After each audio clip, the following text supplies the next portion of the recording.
Hello, welcome to This Week in Japan. I'm the Gaijin John. I'm the Geek Tom. And together we make up Geeks and Gaijins, bringing you the news from around the land of the rising sun that I've just left. God, I'm jet-lagged. It's been how many days, John? I arrived on Saturday and we're recording this on Tuesday. So, a few, but not... That's some jet lag right there. I have been living in Japan for 2 years, Thomas. It's like when I'm at home, it's just like, oh, are you tired? I'm like, yeah, it's the equivalent of 4 a.m. What kind of idiot would be up at 4 a.m. UK time? Certainly not me. Yeah, I did get a message from Thomas like, what time are we recording? At 3 a.m. I'm like, one, I was awake at 3 a.m. because jet lag.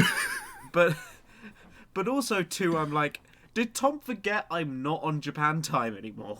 See, this is the problem with John no longer being in Japan, is that I cannot contact him at whatever random-ass time in the night I am awake and expect a reply anymore. Yeah. Because he's he's on a reasonable human being's timeline now, which is just outrageous. It's unfair, quite frankly. Well, I thought we'd just do a short episode to just remind everyone that I am still alive. Haha. If only You barely. gods. Yeah, just. But this week, we have a breakdown of some ska classics. God. Is that really what you want to open with?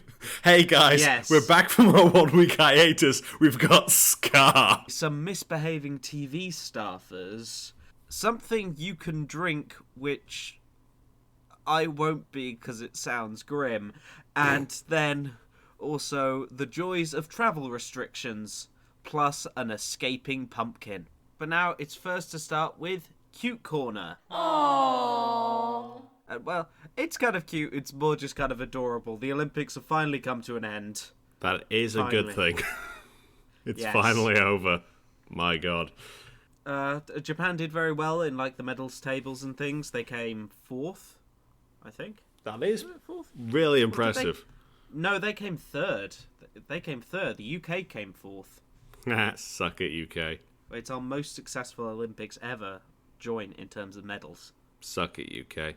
The home advantage is real, and part of that is happening in the Japanese summer. No, I'm also not going to state the hilarity that they moved the marathon to Hokkaido because of the heat in the summer in Tokyo, to which Hokkaido decided, screw you, it's going to be 33 degrees Celsius anyway. Man, it's just like even the country itself did not want you to compete in the Olympics. But also in the closing ceremony, we heard the iconic Gurenge from Kimetsu no Yaiba, Demon Slayer. The Japanese national anthem, John. Of course you heard it. Yes.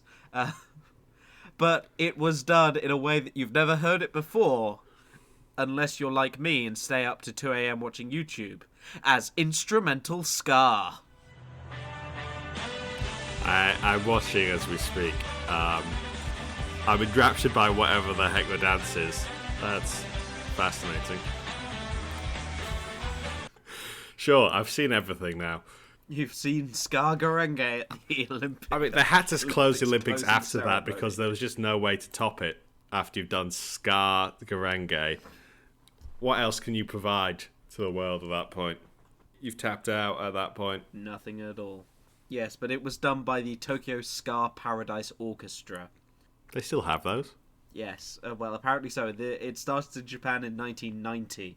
Yeah, and you had a group of traditional Japanese dancers. It was great. The closing ceremony was much better than the opening ceremony, which I think I stated on the last podcast. Everyone had a resounding... I mean, on the one hand, they had slightly more time to sort of reconfigure the closing ceremony in the first place. And also, as I've already stated, the end of the Olympics is probably much more appealing to the Japanese public than the start of the Olympics. It's finally... the evil is defeated! Ding dong, the witch is dead and all that. Going from a dead witch into crime corner. This is not so much crime. Well, technically, it probably is, due to restrictions in place due to coronavirus, is that apparently 6 staff members from the network TV Asahi and 4 other persons were at a bar in Shibuya Ward for a party after the closing ceremony. And at about 4:30 a.m. on Monday, one of the TV staff members was transported to hospital after basically falling out of the bar. I don't know how that happened. Whether they fell over the physical bar or they fell literally out of the place. But due to a state of emergency, bars and restaurants are apparently meant to either close or not serve alcohol. So if no crime is involved here, then it's they just fell over due to sheer excitement that the Olympic Games is finally over. Now, I'm not saying that isn't a possibility, John, because I certainly wouldn't be surprised if someone just got a little ahead of themselves with that. But even going out to a bar in the first place, considering just the explosion of coronavirus that happened with the Olympics arriving, and the fact that the hospitals are just full, they're just full, is it's a little bit of a risk to take in the first place. But I guess the coming of the closing ceremony just knocked all common sense out of some people. They were just so excited that they just started falling over in the streets. Yeah, well, TV Asahi confirmed that the party took place. They stated, "We have established internal rules that prohibited parties from the viewpoint of preventing the spread of coronavirus, and we have thoroughly adhered to them." I'm sure. I'm sure that every single one of you has done a top job of staying indoors and not going out. Well, the representative also apologised. "It is very regrettable that the staff members acted without being aware of the fact that they were in a position to utilise voluntary restraint and refrain from going out unnecessarily. It is deeply regrettable." I think that's the most qualifiers I've ever heard in a couple of sentences. I lost track of what that sentence meant halfway through. It's very regrettable that the staff members acted without being aware that they were in a position to utilise voluntary restraint and refrain from going out unnecessarily. So, to summarise, I'm sorry our staff members fucked up. No, I'm sorry our staff members weren't in the position to realise that they could not go out and therefore prevent fucking up. I'm sorry that our staff members are fucking idiots. No, there's nothing as easy as that. I think it is.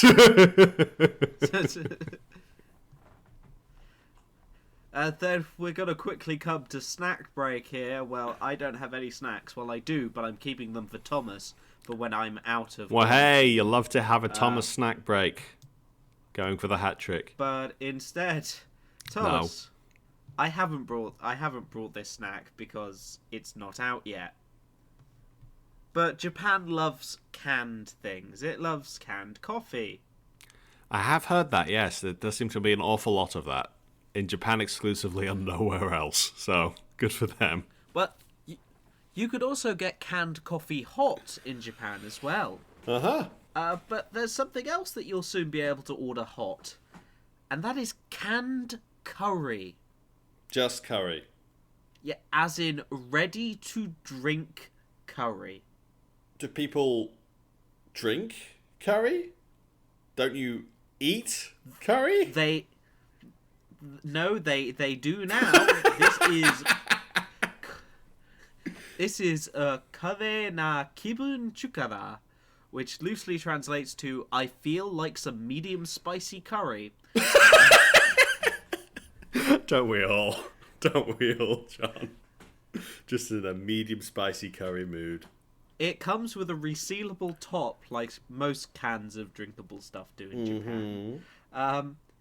And you get about 170 grams in a can, which will be priced at 140 yen, which is about £1 or $1.30. I'm not entirely sure pound for that much curry is supposed to be a good deal, but to be fair, it is curry in a can, served hot, so... The company recommends that you pair it with bread or an onigiri rice ball. So you're supposed to eat it like regular curry. No shit. No, Thomas, you're supposed to drink it. No, Thomas. no, you're not. It's like soup, but curry.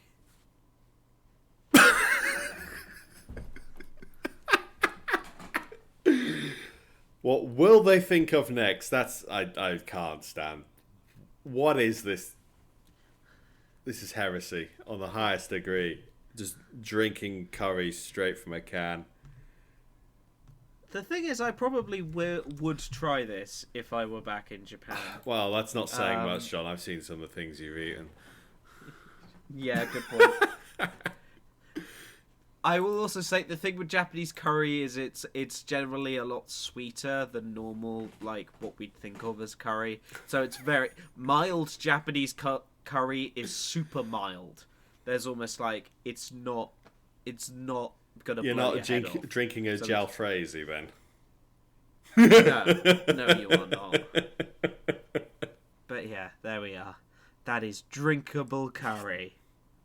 Oh yeah. Kids these days. Well, I suppose all curry is drinkable if you try. No, John. God. Oh. And then almost finally, the very famous artist Yayoi Kusama is iconic for a lot of her work. A lot of it went on tour recently around Japan, and I got a chance to see some of it. But she is most famous for her iconic yellow pumpkin, which is a small statue of a yellow pumpkin. But what does it mean, John? It means it's a yellow pumpkin with spots on it. But what is the artist's intention with the yellow pumpkin with spots on it, John? She likes spots. A lot of her stuff she made has spots neat. on it.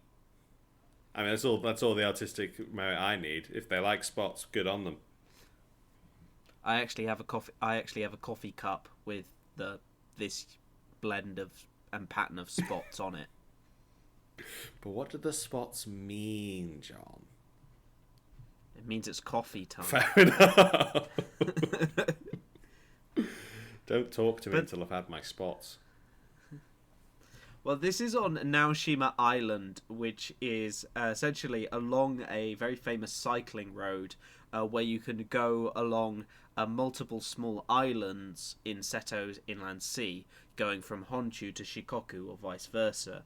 However, at the moment, there is a typhoon there, and multiple typhoons about to hit Japan. No. Yes. But so apparently what they usually do when there is a typhoon coming on this island, which is covered in museums, it's even known as Art Island. Why is this a Pokemon city? What are you talking about?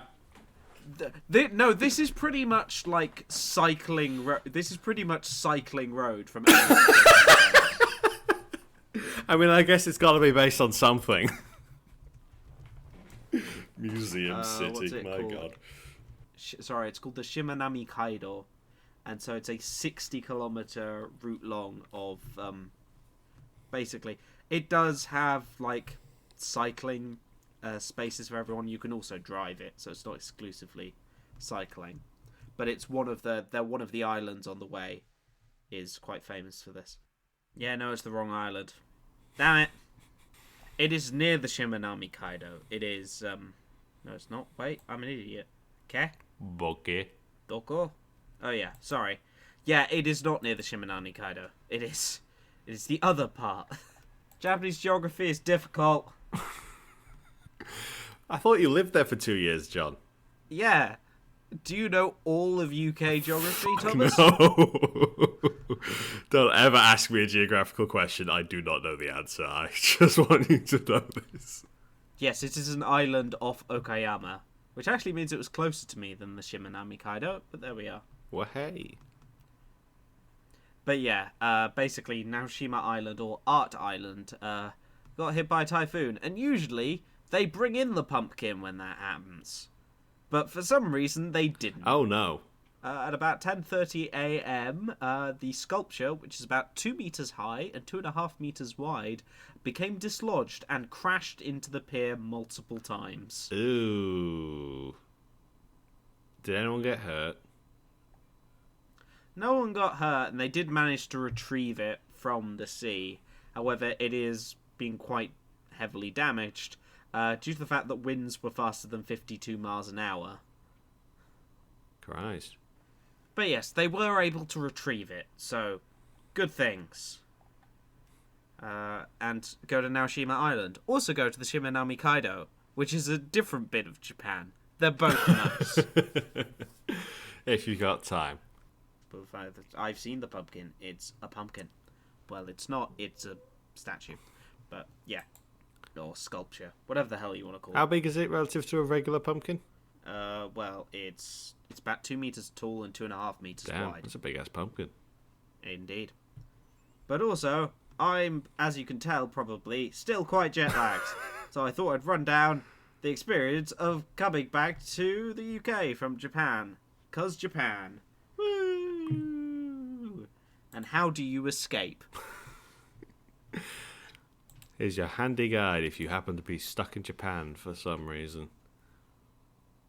The main one is try and get direct flights out of Haneda, because otherwise it's awful. So basically I flew from my town direct to Haneda, and most domestic flights from Haneda come into Terminal 3 or Terminal 2, and the international ones are now from a different terminal.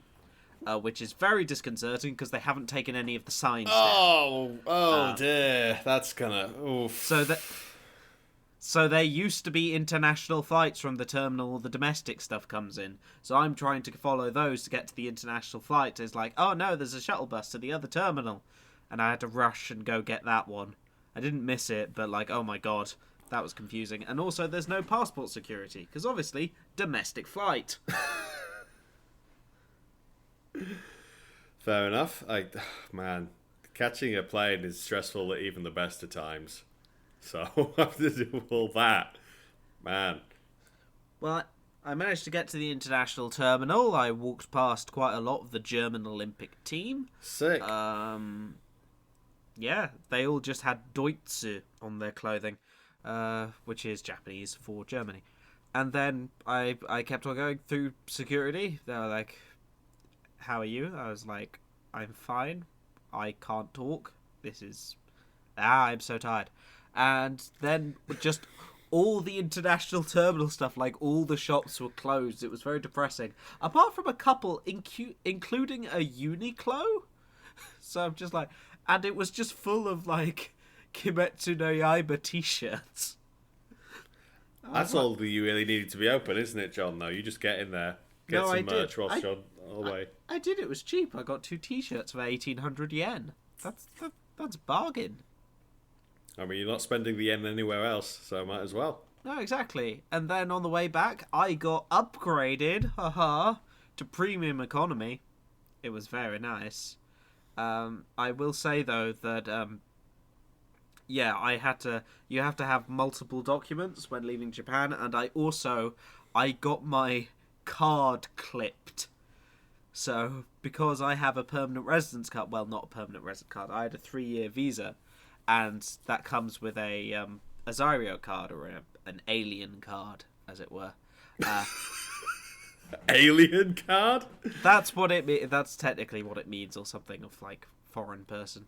And and when you go and you say, "Oh, it's my final time, I'm leaving," they clip it. They do like a circle through it. I get to keep it, but I now have it with like the little like done finished. I'm like, oh, okay, that was dramatic. And don't come back. Yeah, pretty much. But no. Yeah, I managed to get through all the flights and things back to the UK. We had some quite bemused looks because I was also travelling with my Japanese archery equipment. So Oh yeah, how was getting that through security? that was fine. Japanese, because I was putting it through security the Japanese side. They were just like, yeah, I have an extra bag. Okay, that's an extra money for it. And they're like, okay, cool. They ended up wrapping it all in bubble wrap for me, which was very nice. And then I got it arrived in the UK, and there was a lady waiting with it, and she was like, she did look a bit disappointed. I was like, oh, those are me. And she's like, I thought it'd be like an Olympian or sports equipment. I'm like, no. Sorry.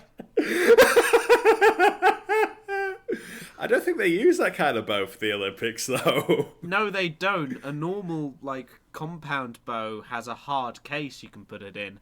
A Japanese longbow is over 2 meters long. It's like twice the size. Yeah. So, yeah, I don't. The lady was very nice, so I don't want to doubt. I don't know. She set herself up for failure there. Yeah, but no. It was a long flight, but I managed to all get through it. So I am now safe in the UK quarantining for anyone who cares. But yeah. And sorry, we thought we'd just do a short little episode today to, get us back into the groove after a week off. Yay. And that is everything. Thank you for listening. I don't really have anything else to say. As you can tell, I'm still jet lagged. Hey, well, at least you've got however many days left of quarantine in order to get used to it before you are forced to re-enter into the world. I can try. Small blessings and all that. Indeed. But where can they find us for other small blessings, Thomas? If you want to, make sacrifices to the Geeks and Gaijins pantheon, I guess, you can head over to either our Twitter or Facebook pages if you want to send us a message or anything, or contact us at geeksandgaijins@gmail.com. Basically, everything I say is going to be Geeks and Gaijins at something. We're on Twitch, we're on YouTube. Twitch stuff will be coming soon when I'm not totally jet lagged and dead. More podcasts. More podcasts will probably be coming soon. I'm not sure. I'm sorry. I'm on a different setup right now, and we still need to work out what we're doing in the future. But make sure you follow us on our other things so you're updated when we do release stuff. Yep, the podcast itself will be coming out on the usual places: Podbean, YouTube, iTunes, Spotify, Amazon thing. Some other places that I don't really track anymore. There's quite a few places you can find a podcast if you're looking. And I think that is everything. So no, we will see you sometime in the future. I'm not sure where, because my life right now is a mess. But yes. And we will see you next time outside of Japan. I need to think of a better finishing bit. It doesn't work anymore. We're going to have to change our whole brand now, John. We're going to have to figure out something new. Damn it. Who thought that defining your entire brand and personage around a single country was a bad idea? Really? We should have thought this through. We knew this was coming. The fact that we haven't already come up with a plan says more about us than anything else. Well, I think it was more the fact that I was focusing on moving country, Thomas. And podcast branding was quite low on the list. Unprofessional, John. Absolutely ridiculous. How can anyone take us seriously as a podcast if you make excuses like that? Well, we first need to be professional to be unprofessional, Thomas.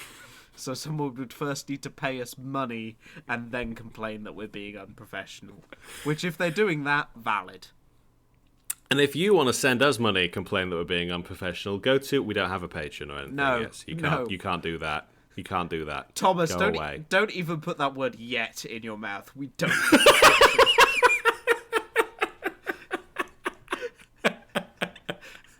If you want to send me money and not John, and then complain about how unprofessional we are, my home address is... No, we're not doing that either. Bye, everyone. See you around.